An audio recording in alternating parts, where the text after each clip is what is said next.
How's everybody doing? This is Luca Mino. We're back again for episode 42 of Learning to Unlearn, a return to healing.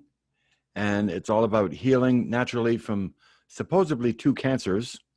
Um, and this is chronicling week per week the good stuff, the bad stuff, whatever comes first, whatever happens, we talk about it. And there's a lot of different things that have happened, especially this week, that have rocked the boat quite a bit. So without further ado, I just wanted to let you guys know what's going on. This episode is mysteriously called Driving Miss Carol. Okay, well, stand by and find out. It's a really good story. Sometimes things just happen. They're not planned. And this is what I love about this series, because you can't plan ahead. No planning, just off the cuff news and happenings in my life. Well, in the news today, it's not as bright. You might have heard me or remembered me talking about my next door neighbor that was so much of an influence on me and my healing, or my 92-year-old neighbor that I have coffee with up to 3 or 4 times a day, sometimes on occasion. Well, after a hard last few years of fighting and soul searching, and that I was so privileged to share and learn from Miss Carol passed now 2 days ago, short of her 93rd birthday. And she was so ready to go too. She was so ready to leave this place. And I find myself happy for her. And I'm not in a selfish or saddened or devastated mindset. No, I'm breathing deeper. I'm feeling relieved that she's now in a better place. So this episode is dedicated to Carol's memory, her steadfastness, as I knew her to be, her stubbornness, her fearlessness, and yes, sometimes with morning tears in her eyes early in the morning when we go out for coffee, as neither one of us, nor her nor I, understood what the purpose was of our pain and our discomfort and going through what we were going through in our life. But we dealt with it together, minute by minute. And, I'd look at her and I'd say, well, we made it through last night. We're still breathing. We got it. We made it.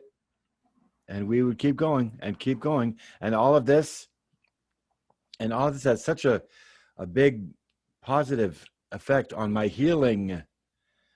This is a big reason for my healing. You talk about cooking. Heck yeah, I was cooking a bit more every time, sending it over to her, like with bacon or a muffin or a pancake that I especially made for her. And I brought it over to her. And I remember when I was sick, when I was, I had a tube coming out, the catheter.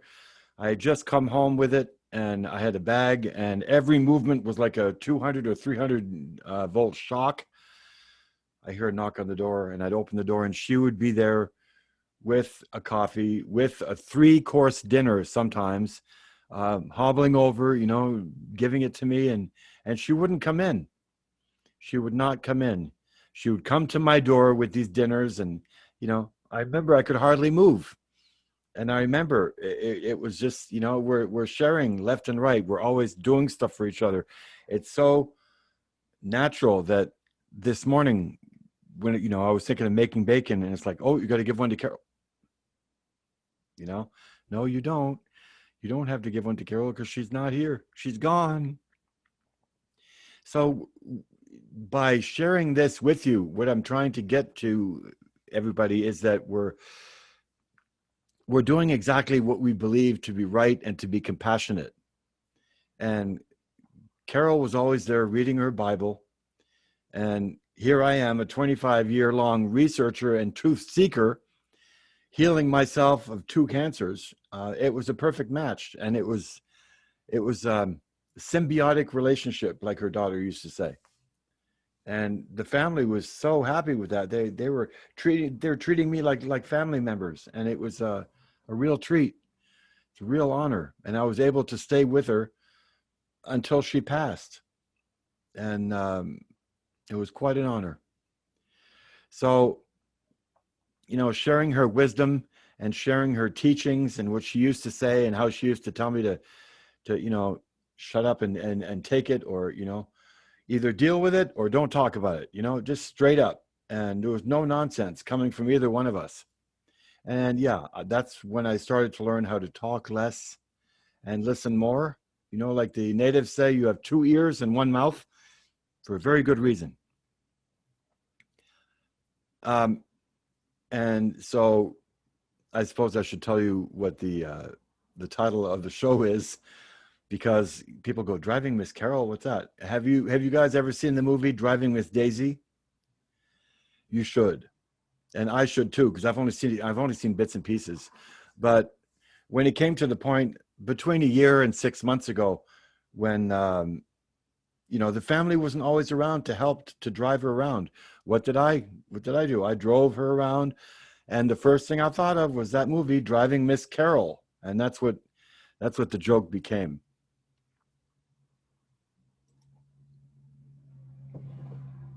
Thank you for listening to that. That's part of me. It's very important, just as much as my healing is. And because of where I'm at, it probably has a lot to do with her and the way she was giving and the way she was loving and the way she was accepting.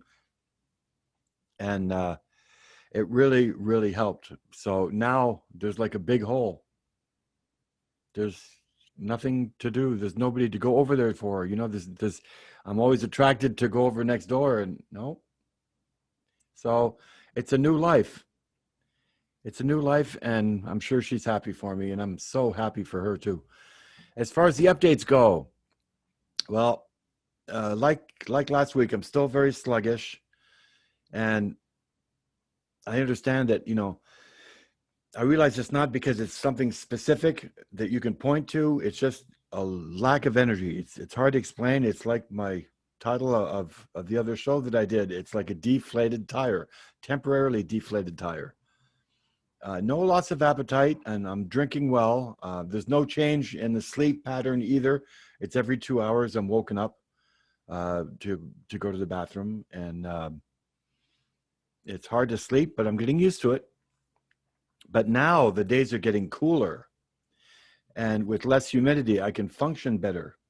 And that makes me look back and go, wow, because last week I was flat out. We were talking upper 90s, 100-degree weather with very high humidity. You can hardly breathe out there, and even people that were here all their life, oh, I'm not going out there today. I'm staying home, turning on the air conditioner. Well, that's what a lot of my loss of energy was. That's what a lot of my headaches came from, or just having a hard time functioning. So I'm really, really glad to see that, because now I see the difference. The heat has gone because of the shift, because of the 2 hurricanes that were in the Gulf. There's all kinds of change that happened. And it went from searing hot temperatures with really, really high humidity to 80, 85, very, very, very, very nice, very comfortable, really nice nights to sleep too, 65 or so. So that was totally draining for me though, so I'm glad I understand why. And I just wanted to veg in my chair, literally I didn't have the strength to do anything. In the last 25 years in Canada, I'll give you an example, dry climate, oceanside towns and villages, only to come here and you have this inland dryness and heat and the humidity. It was too much sometimes. But that's what I wanted to share on my show this week. And just to say aho to Carol. You say aho in the Midwest to say thank you, like the natives do, but you say ho. You take the A off. You say ho to say hello or goodbye or be on your way. No goodbyes, never. See you later, And I guess the message we can take out of this episode is that when people are around that care and that don't do drama and that aren't toxic, it helps. It really does. And we can only thank Carol for that. I can only thank Carol for that. And her family. Her family started bringing me over veggies from the garden, and little things like, the daughter would come over for a breakfast for a mom, and she'd bring a breakfast for me too, because that's all I used to do. They have at Burger King, they have a breakfast 2 for 1. And that's what I used to do. I used to get 2 for 1, come home and eat with her. And if she didn't want it, if she was in the middle of another breakfast, then she would save it for later.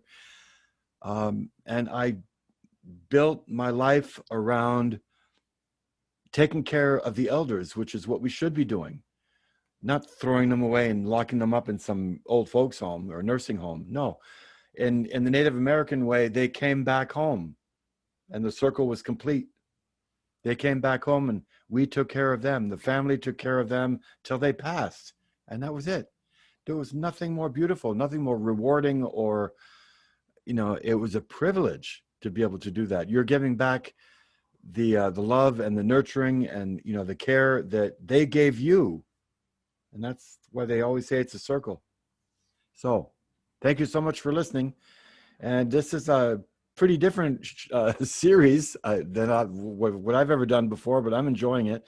And it's something I had to share with you. So the people that are used to watching the show, or for the person who's watching the show for the first time, I salute you, and I can't thank you enough for watching. We'll see you next week.